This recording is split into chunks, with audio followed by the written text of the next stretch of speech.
All right, here we go. Today we are going to deal with arithmetic series. You can see that sitting over here, the arithmetic series. A series simply means taking all the terms of a sequence and adding them all together. Now, if you just have a couple of terms like 7, 8, or 7, 9, 11, 13, you're fine. But when you start getting 10 terms, 20 terms, 80 terms, adding those all up individually is just a pain in the rear end.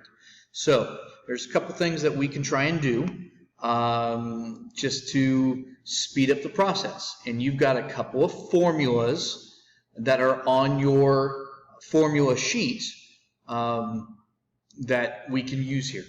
Okay?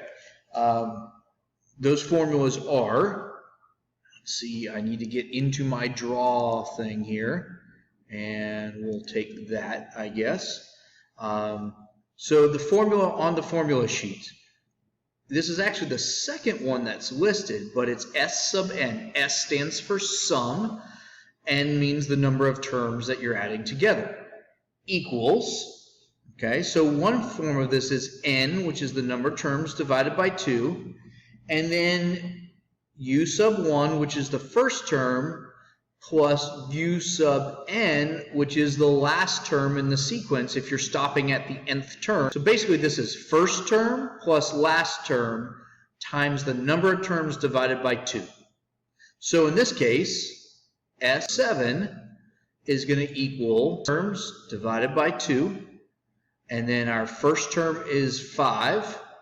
Our last term is 53. And we don't even have to know what the common difference is. Again, these are arithmetic, so these are ones that we're adding to get to each successive term. Okay, so we'll multiply all this together. So 7 over 2 times 58, and hopefully I'll do this correctly in my head. So basically I'm going to do 50 by 2 is 29. Now 7 times 29. So I'm going to do 7 times 30 is 210, but take 1 7 away from that, and that should give me 203. So the sum of the first 7 terms is 203. Pretty straightforward, pretty easy formula to use. First term plus last term times the number of terms divided by 2. Now, sometimes they don't give you, and I'm going to do this over here, make some space for myself. Okay? In fact, I'm going to take these signs off here. Sometimes they don't give you the number of terms, or they don't give you what the last term is. Sorry, that's what we're dealing with here. They don't give you the last term. So we basically have to work out what the last term is. Okay?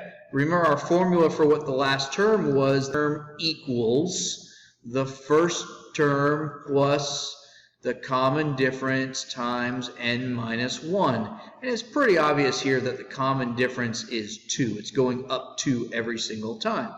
And so we can figure out what the last term is.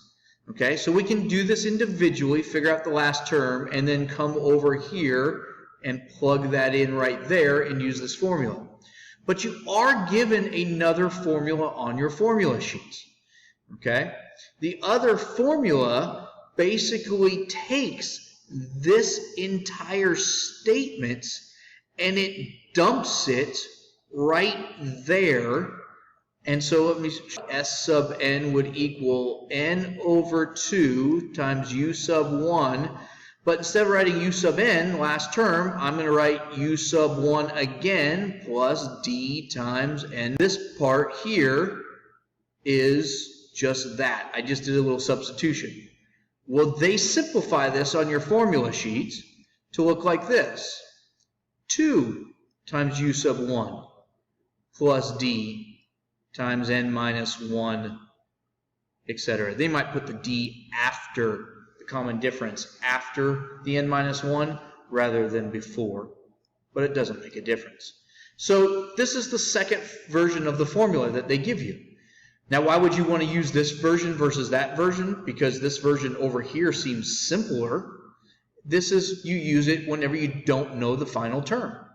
But I know everything I need to plug in here. I know I want 10 terms. I know the first term is 7.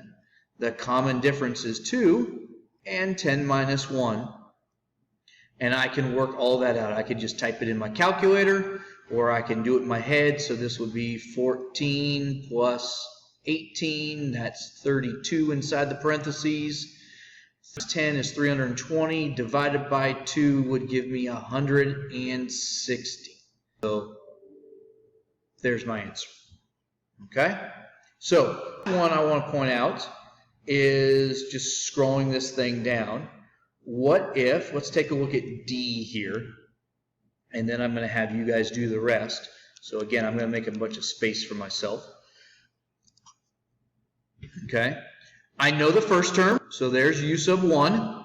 I know the last term, there's u sub n. What I don't know is how many terms are there. But I do know that this thing is going up 3 every time. So that's plus 3, that's plus 3. So I know that my constant is plus 3. All of that, I can use what we did before about finding any individual term and work backwards and find the term number. So remember that formula. The nth term equaled the first term plus the common difference times n minus 1. So let's plug in everything I know. 103. I know this, and maybe I'll get the math right this time, because I think I screwed one of them up the other day. 3n minus 3, so this would be 2 plus 3n. So I'm going to subtract 2, 99 equals 3n, and n would have to equal 33. N always has to be a whole number. You can't have a partial number of terms. Number right there for n, you know you screwed up. Well, now that we know what n is, well, then let's go back and find the sum. So I want the sum of the first 33 terms. And I'm going to use the first and last formula. So that's number of terms divided by 2 times the first term plus the last term. So this is 33 over 2 times 106. So this is 106 divided by 2 is 53. So this is 53. Oh, I'm going to have trouble in it. So we're going to do a little long division here since I don't have a calculator in front of me. 9, 15, 0. So 9, 4, 6 makes 7.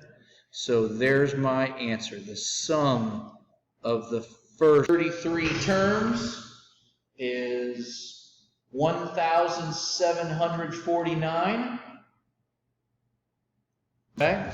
So all the rest of the problems are just more practice of the same. So I'll let you have at it. Good luck, and make sure that you reach out with questions.